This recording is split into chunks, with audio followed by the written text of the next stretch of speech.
Bonjour à tous, et soyez les bienvenus sur ma chaîne de Let's Play pour découvrir avec moi un jeu qui date de quelques années déjà. Développé par Internet Games, en exclusivité sur la première PlayStation de Sony, j'ai nommé Spyro le Dragon. Alors non, on est en France, on parle français, voilà merci. Alors, il faut savoir que ce jeu à la base c'était pas le mien, c'était un jeu que j'ai racheté d'occasion. En fait j'en ai racheté deux parce que l'un de ceux que j'avais acheté était rayé comme pas possible, au point même qu'il était illisible, y compris pour la PlayStation 3. Le problème c'est que cet épisode est aussi, enfin ce disque est aussi rayé, donc j'espère que ça passera, qu'il n'y aura pas de problème. Action! Hein?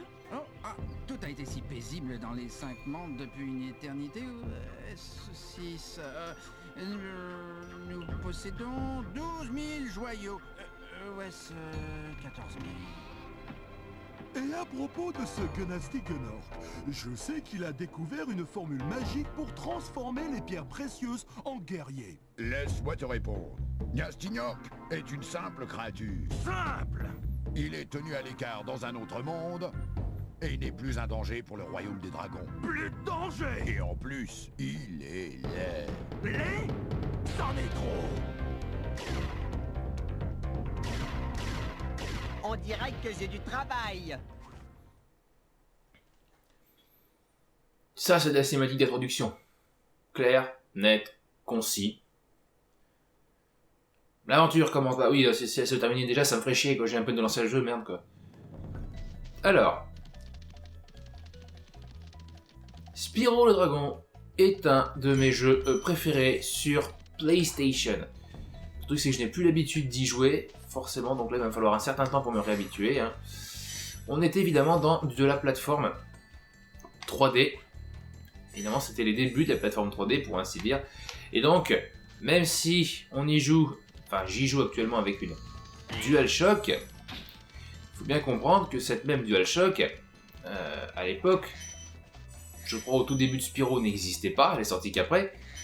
Et bon nombre de jeux PlayStation 1, en fait, peuvent fonctionner sans. Ça ne sert à rien d'avoir obligatoirement une DualShock pour pouvoir y arriver. Par contre, effectivement, ça fait que le stick analogique n'est pas utile, on va dire. Les sticks analogiques ne servent pour ainsi dire à rien. Bon, je peux quand même contrôler Spyro, mais là, je tourne le stick analogique droit qui normalement utilise la caméra, mais ça bouge pas, vous voyez.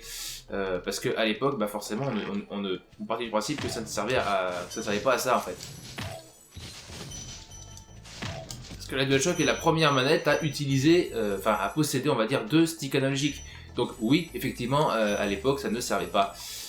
Donc on utilisait en fait les gâchettes R2 et L2 pour bouger la caméra. C'est ce que je fais là quand je tourne R2. Voilà, bon, évidemment, quand il y a des murs, ça va pas, mais voilà. Alors, vous avez vu que j'ai pu éliminer donc un voleur. Ce voleur possédait plusieurs joyaux dans son sac, et donc il faut le griller. Il faut lui griller plusieurs fois les fesses pour qu'il nous les donne. Merde. Alors par contre, il faut que je me remette dans le bain. Là, j'ai essayé de planer et de m'arrêter tout de suite. Alors, si... Voilà. Il faudra que je fasse ça. Donc ici, l'objectif, évidemment, c'est d'aller récupérer l'intégralité des joyaux, des 12 000 joyaux, comme disait l'autre, dans l'intégralité des mondes. Et merde, je me suis viandé. Je vais y arriver, vous inquiétez pas, je vais y arriver. Et de libérer l'intégralité des dragons faits prisonniers en statue de pierre par Nyastignork, qui, comme son nom l'indique, est le méchant. Voilà. Oh, c'est pas vrai qu'il m'en reste encore un là. Voilà.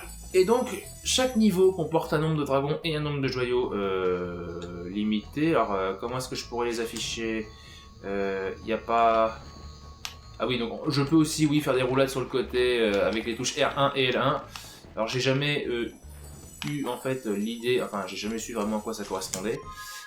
Voilà, il faut que je fasse Start, donc je vois l'ensemble des dragons que j'ai récupérés, des joyaux et des vies. Et donc si je vais dans l'inventaire, je vois que là je suis dans le monde des artisans. dans le monde, enfin, le monde des artisans, je sais pas si on peut vraiment parler de monde.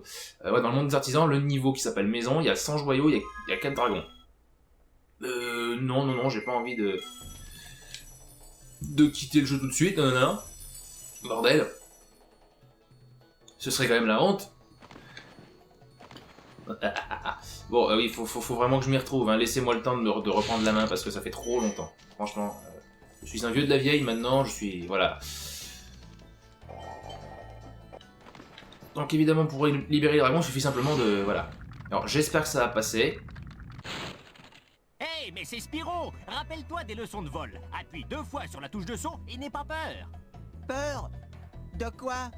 De tomber du haut des montagnes ou de dégringoler dans des glaciers préhistoriques. Oh, je vois.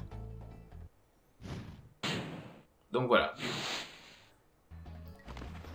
Et donc, ce qu'il faut comprendre ici, c'est que maintenant que le dragon a été libéré, en fait, il va me servir de checkpoint, plus ou moins. Donc je vais ici, et je peux sauvegarder ma partie.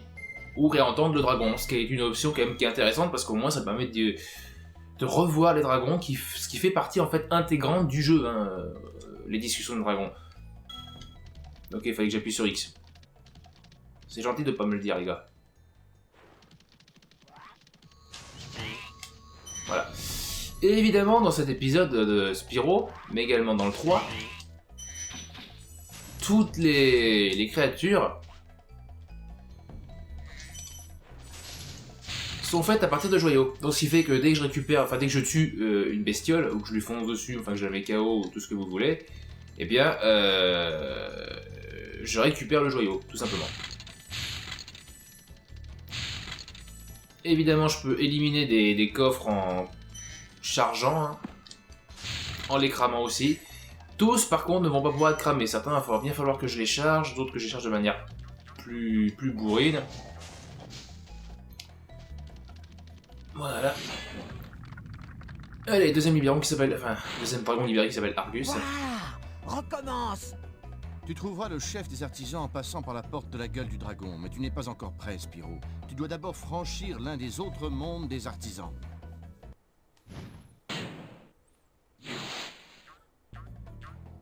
Voilà, alors lui, il m'a dit que non, voilà.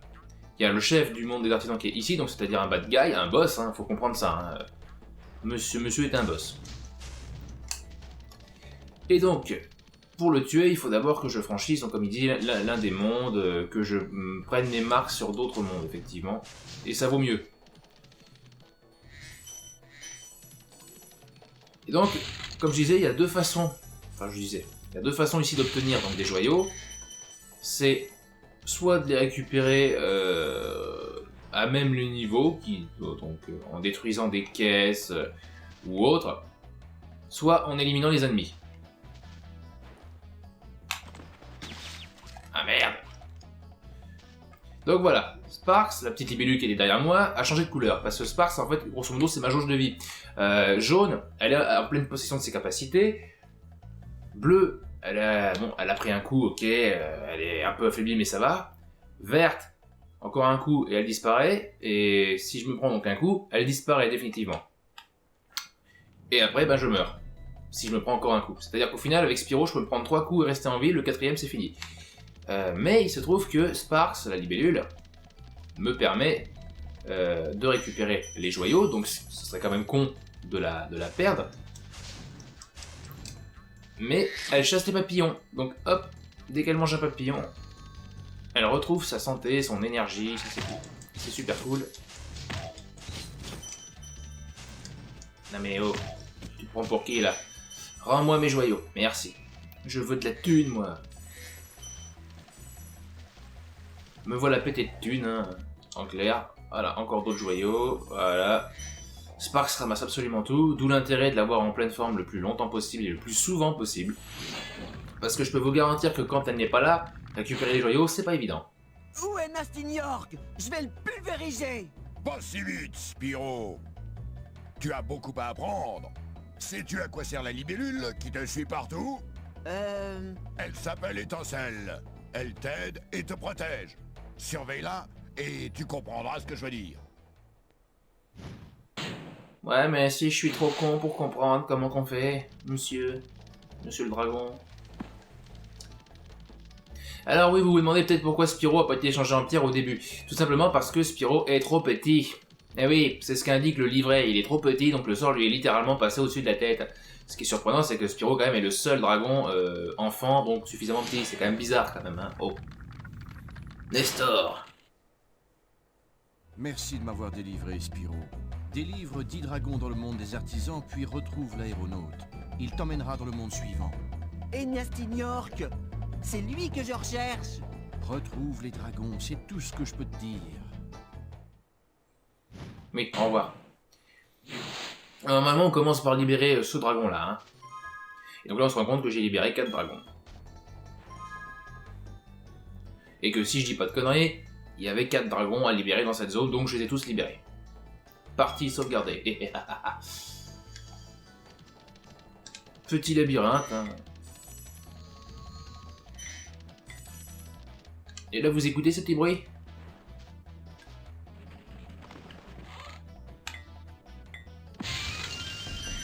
Ce sont des vides-dragons qui sont cachés dans ces coffres. Donc l'avantage, c'est que comme il fait un petit bruit, et ben vous le repérez.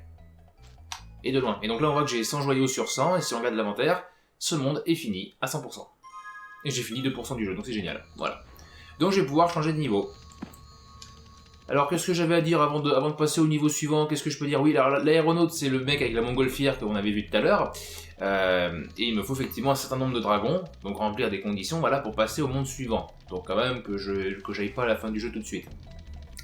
Autre chose que je voulais vous dire dès le début, mais que je l'ai pas dit tout de suite, le vieux dragon qui a été interviewé au début, et qui disait nous possédons 12 000 joyaux, ou est-ce 14 000, il y a un total de 5 mondes, ou est-ce 6, bah en fait, c'est que dans les faits, il y a 5 mondes qui sont accessibles et 12 000 joyaux. Par contre, si vous récupérez tous les dragons et tous les joyaux, vous aurez accès à un 6e monde qui vous permettra de récupérer les 2000 joyaux restants. Voilà, c'est un petit peu un monde bonus que j'espère vous montrer à la fin de ce let's play sur Spyro le Dragon, un de mes jeux qui m'a bercé effectivement. J'aime beaucoup la coloration, d'ailleurs Spyro a été vendu comme étant un jeu proche du dessin animé, et force est de constater que le jeu n'a pas tellement vieilli. Il y a des jeux qui ont quand même beaucoup plus mal vieilli que ça. Effectivement, au jour d'aujourd'hui, on peut trouver ça un peu pauvre, un peu moche, mais c'est pas aussi dégueulasse que d'autres jeux en 3D.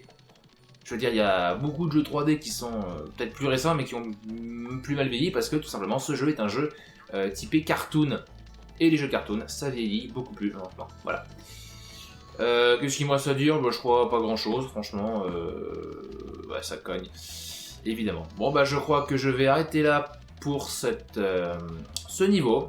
Et on se retrouve pour le prochain niveau. Attention, on va franchir le portail. Entrer dans le groupe. Alors évidemment ça c'est la caisse qui avait du niveau, et ça c'est ma caisse à moi. Et j'atterris ici. Voilà. Donc je vais mettre un terme tout de suite à ce premier épisode du Let's Play. Oui, je sais, c'est un peu court, sauf si vous voulez que je fasse plusieurs niveaux. C'est possible, si ça me fera des Let's Play un peu plus longs. Hein, je fais ce niveau là aussi. Bon, allez. Alors oui, alors eux ils ont des boucliers, donc on peut pas les cramer comme... Enfin, on peut les cramer, oui, quand ils ont pas leur bouclier en place. Mais sinon on peut les charger, ça va très vite. Bon allez, on est fou, on va faire des let's play qui sont quand même un peu plus longs, parce que sinon après si je fais un let's play par niveau, on s'en sort plus quoi. Enfin du moins si je fais un épisode par niveau, ou un let's play par niveau. Donc ça c'est des coffres, et j'ai, comme vous avez besoin, enfin comme vous le constatez, il y a besoin d'une clé, et la clé je l'ai pas encore, donc faut que j'aille la trouver. Et j'aime beaucoup honnêtement les Gnorcs. Ces petits ennemis verts qui ressemblent à des grenouilles soldats, je les adore quoi. Ça a bercé mon enfance, donc est-ce que c'est parce que j'ai des moments quand je les ai rencontrés pour la première fois, je ne sais pas. Allez, libère-moi un dragon.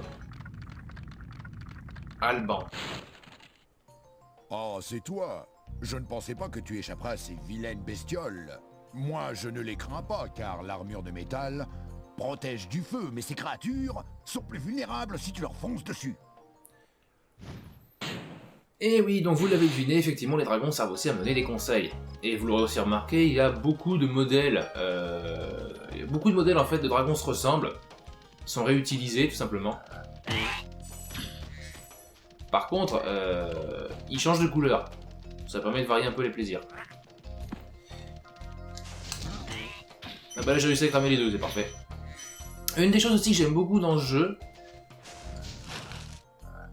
voilà, c'est que il y a bon nombre de petits éléments qui servent à rien, on va dire, mais qui on peut interagir avec, quoi, c'est ce que je voulais dire. Et ça c'est sympa. Il y a beaucoup de jeux où le décor est juste un décor, on peut rien en faire, et ben là on interagit avec. Même vous aviez vu dans le premier monde, les plantes, les petites fleurs que j'ai pu cramer, elles devenaient noires. Elles devenaient noires, elles s'inclinaient comme si elles étaient comme mortes, quoi. Donc voilà, une vie.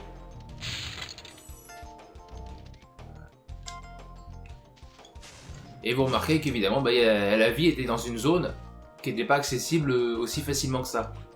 Souvent, bon là, c'est là qu'on est au début des zones, donc au début du jeu, ça va. Mais après, les zones vont progressivement devenir de plus en plus difficiles ou techniques pour y avoir accès. Donc c'est vrai que, voilà. Donc là, pour interrompre mon vol, j'utilise la touche triangle. Ça me permet d'arrêter de planer et de descendre pile poil là où je dois être. Enfin, là où je dois être, là où je veux en tout cas. C'est plus pratique. La technique sera un peu plus développée dans les autres Spyro, mais on verra ça en temps et en heure, bien sûr. Donc là, on a le petit bruit qui nous indique qu'il y a un dragon à aller libérer. Regarde lui. Tu as sauvé Darius. Tu ne peux pas charger des ennemis comme ce Niork à bâton, mais je pense qu'un jet de flamme suffira à les détruire. Donc voilà, encore des conseils. Mais bon, comme je connais le jeu, j'ai pas besoin de ces conseils-là, bien sûr. Alors ça, c'est pour quitter le niveau. Je vais pas le quitter le niveau parce qu'on se rend compte que, je suis déjà à la fin du niveau, mais attends ma couille. Il me reste pratiquement la moitié des joyaux, il me reste encore un dragon. Merde. Alors ça, c'est le truc qui me casse les couilles. Je voulais pas faire ça, mais je l'ai fait. C'est ce que j'ai failli faire tout à l'heure en quittant le jeu. C'est que, malheureusement, appuyer sur Start, pour lui, ça revient à valider. Au jour d'aujourd'hui, non, c'est plus le cas. Les codes font que quand tu appuies sur Start, t'appuies sur Start. Donc ça annule la pause, quoi. Ça ne... Oui, ça c'est le que je me suis fait avoir. Mais bon, c'est pas grave, ça m'a permis de vous montrer ça. Et alors maintenant, vous vous dites peut-être, que se passe-t-il quand j'ai éliminé les ennemis la première fois, parce que quand je les élimine, ils me donnent des joyaux, mais là, ils me donnent plus de joyaux. Là, vous voyez, c'est des sphères, on va dire, un peu blanches, un peu laiteuses. Et ça forme un cercle au-dessus de la tête de Spyro, et quand le cercle est plein, ça me donne une vie supplémentaire. Donc voilà, si vous voulez faire le plein de vie, vous refaites les niveaux que vous avez déjà fait. Voilà. Et donc ici, voilà, c'est le... Bong. Ça le fait... Alors lui, il peut pas me tuer, hein. Il ne fait que me repousser. Et c'est bien ce petit monde, ces petits bruits cartoon. Sympa. Et évidemment, chaque joyau a une valeur différente. Là, on va avoir beaucoup de joyaux de valeur 1 et 2. Il y a des joyaux qui peuvent monter, je crois, jusqu'à 10. Évidemment, voilà, 5. On a déjà vu des joyaux de 5. Oswin. Psst, Spyro, tu veux un secret? Ouais. Utilise la touche triangle lorsque tu veux te rapprocher ou faire un tour d'horizon. Ah, merci pour le tuyau. Voilà, 7 dragons, j'ai tous les dragons. Alors la touche triangle, voilà, elle me permet de faire ça, et d'observer les alentours. Et oui, parce que c'est quelque chose qu'on était obligé de faire à l'époque du jeu de plateforme. Comme je vous ai dit au début de cet épisode, on ne pouvait pas utiliser le stick analogique pour regarder autour de nous. Donc fallait utiliser les gâchettes, c'est vrai, mais les gâchettes, on était un peu limité par la caméra. Donc là, la caméra est carrément dans le dos de Spyro, donc on voit par rapport à Spyro. Au jour d'aujourd'hui, ce serait juste chiant de devoir faire ça, parce qu'on n'a plus l'habitude non plus, mais à l'époque c'était comme ça, hein, on pouvait pas faire autrement. Ça permet également de voir un petit peu l'évolution du médium vidéoludique au fil des années, et ça c'est franchement cool. Et donc, comme tout à l'heure vous l'avez vu, je suis sorti du niveau sans passer par la sortie, hein, j'ai juste appuyé sur ça et cliqué le niveau, donc si on veut aller plus vite, c'est une façon de se dire ok, si on veut faire un speedrun 100% du jeu, c'est une façon d'aller très vite à la fin On peut sortir du niveau sans attendre sans passer par la sortie quoi. Alors oui, vous l'avez vu, il allait se cacher derrière les gros balourds. Cette façon d'avoir fait en fait l'intelligence artificielle, c'est cool. Et attends, mais j'ai encore fait le con. Je suis ressorti sans passer par sans prendre en fait le coffre. J'avais la clé, je me suis dit qu'il fallait que j'aille au coffre, mais après une fois sorti, j'ai oublié en fait. Mais ça m'arrive comme ça, des conneries comme ça. Mais bon, ça va, hein, ça fait 3 fois, je vous montre des fails, mais bon, c'est le temps de se mettre dans le bain, on va dire, voilà. Bon, c'est pas grave. Voilà, vous avez vu, le feu ne lui fait rien à cause de son armure de métal. Enfin, l'armure, le bouclier. Et donc voilà, là... Eh ben... Faut que j'aille la rechercher. Bon, bah on va la rechercher. Ce qui est un peu logique aussi, quand même. Boing. Bon, on peut passer sur les bords, hein, y a pas de problème. Donne-moi ça, mon gars. Voilà, la clé est revenue ici. Cette fois-ci, je ne l'oublierai pas. Chose que je voulais dire, c'est qu'évidemment Spyro, vous l'avez vu aussi dans cet épisode, n'aime pas l'eau. Alors c'est pas qu'il aime pas se laver, mais c'est que l'eau est dangereuse pour lui. Pendant le premier Spyro, ouais. À partir du 2, c'est plus le cas, on peut commencer à nager dans certaines zones d'eau, mais sinon non. C'est pas possible. Oui, il se retourne le mec. Tiens, je te grille. Merci.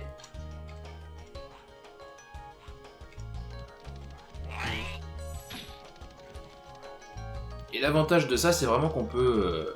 de ces petites boules, c'est qu'on peut gagner de la vie quand on veut, quoi. Alors qu'il y a des jeux où, on se souvient, le nombre de vies est limité. On se souvient des jeux de plateforme façon, par exemple Mario, façon Sonic, machin. Tu peux pas gagner de la vie ad vitam aeternam, quoi. Je veux dire, tu peux pas gagner de la vie autant de fois que tu veux. Or là, bah, il suffit de revenir dans les niveaux anciens. Et hop, c'est bon. On a accès à nouveau à des vies, donc ça c'est vachement sympa. Parce que ça limite en fait la difficulté des anciens jeux de plateforme qui étaient trop élevés, il faut dire ce qui est quoi. D'ailleurs, allons-nous. Ouais, on va bientôt avoir une vie supplémentaire, vous allez voir, comme ça au moins vous aurez vu beaucoup de choses. Voilà, on est passé à cette vie. Donc ça c'est très bien. Et donc on va retourner à la maison, sauvegarder et mettre un terme à cet épisode, puisque ça fait plus de 20 minutes maintenant que je suis là, et vous avez vu donc 2 mondes, un petit peu les bases du jeu. Et donc on va continuer à jouer ensuite, ensemble, pour, je l'espère, vivre une aventure épique, aux côtés de ce charmant petit dragon. Là vous avez peur, hein. Regardez les plantes, ce que je disais, hop. Mais il me semble que dès le 2 ou le 3, elles se secouent et elles reviennent à la normale. C'est sympa. Bah bon. Oui, je vais sauvegarder sur la partie centrale, hein. Comme ça au moins, ce sera fait. Voilà, sauvegarder la partie. Sauvegarde en cours. Ne retirez pas la carte mémoire. Sauvegarde terminée. Voilà, sur ce, j'espère que ce premier épisode sur Spyro le Dragon, premier nom, vous aura plu. J'espère également vous voir à nouveau pour la suite. D'ici là, je vous dis à la prochaine. Jouez bien. Ciao.